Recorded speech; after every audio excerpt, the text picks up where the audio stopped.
Hello, welcome to the Riverside town of Tewkesbury. I'm Anne Bartlett, a Blue Badge tour guide, and I'm standing on a bridge over the River Mill Avon, which is a continuation of the Warwickshire Avon, which flows through Stratford-on-Avon, Evesham, Pershore, and it joins the River Severn here at Tewkesbury. So Tewkesbury is at the junction of two very important rivers. It's a historic town with lots of interesting buildings. It has a cinema, theatre, museums.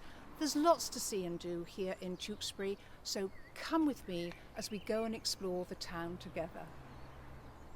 Our first stop is in front of Tewkesbury's most important building, Tewkesbury Abbey, once a 12th century Benedictine monastery. This church building has been altered and updated over time, but the magnificent tower is original and is the largest and finest Norman tower in the country and one of the largest in Europe. I'm now going to show you the beautiful west front with its spectacular 6 recessed Norman arches. The great west window is clearly a later addition which contains Victorian stained glass depicting the life of Christ. We're standing in a field to the south of the Abbey Church where the monastic buildings once stood.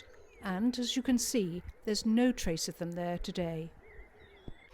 The Abbey dominated the town for 450 years, until 1540, when it was dissolved and many of its monastic buildings destroyed. It was one of the wealthiest religious houses in England. The reason why the Abbey Church still remains is that the townsfolk paid King Henry VIII £453 to buy the church. That was a huge sum of money in those days, and the good thing is that it still serves as the parish church today. It's known as the Westminster Abbey of the feudal barony because of its collection of chapels, tombs and monuments. So do go inside and have a look around. Opposite the Abbey is the 17th century timber-framed Bell Hotel, alongside Mill Street, which leads to the River Mill Avon, an artificial watercourse that links the River Avon with the River Swillgate. Using the footbridge, we can cross the river to get to see one of the finest views of Tewkesbury. Isn't that a charming oldie-worldy sight? And you can just glimpse Tewkesbury Abbey Tower behind the cottages. The river was hand-dug, most probably by the monks of Tewkesbury Abbey, to provide a leat or water source for their corn mills. This mill, which isn't original, is known as Abbey Mill and dates from 1793. It's no longer used for milling and has been converted to apartments which enjoy wonderful views across the Ham.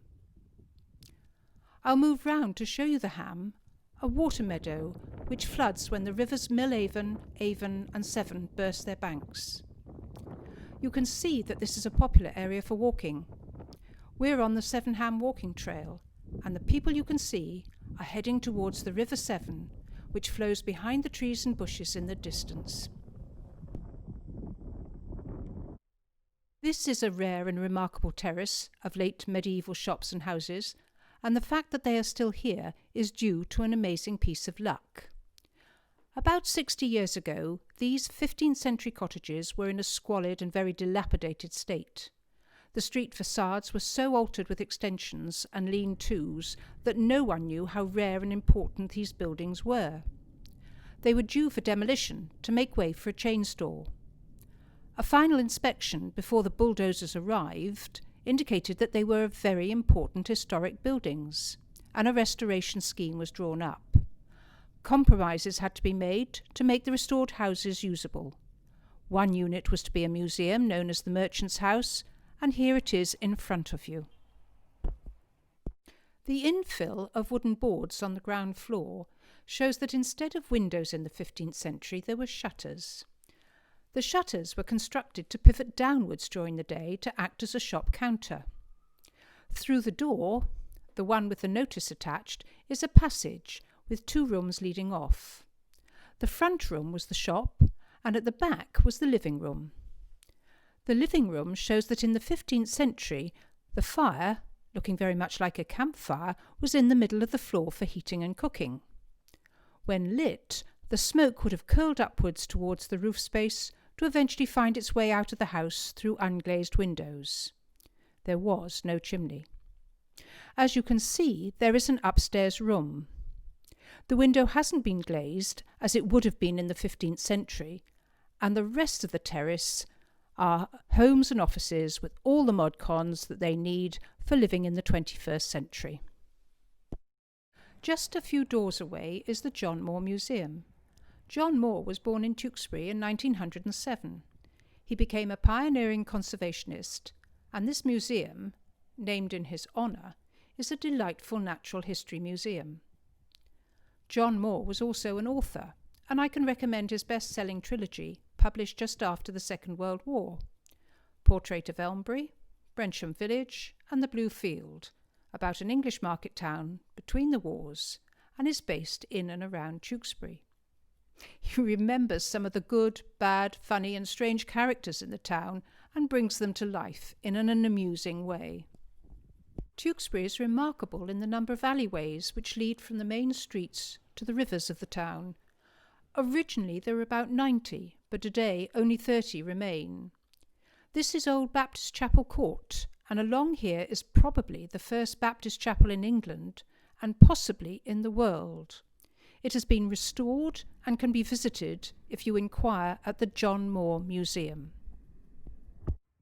The Hop Pole was a coaching inn providing a resting point for travellers and a chance to change horses for the stagecoaches that passed through Tewkesbury on their way to London, Birmingham, Bath and Bristol.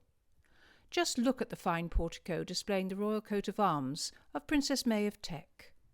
She stopped for tea here in 1891, and afterwards the Hop Pole Inn was renamed the Royal Hop Pole, and the owners were given permission to display her coat of arms. Princess May went on to marry and became Queen Mary, royal consort to King George V.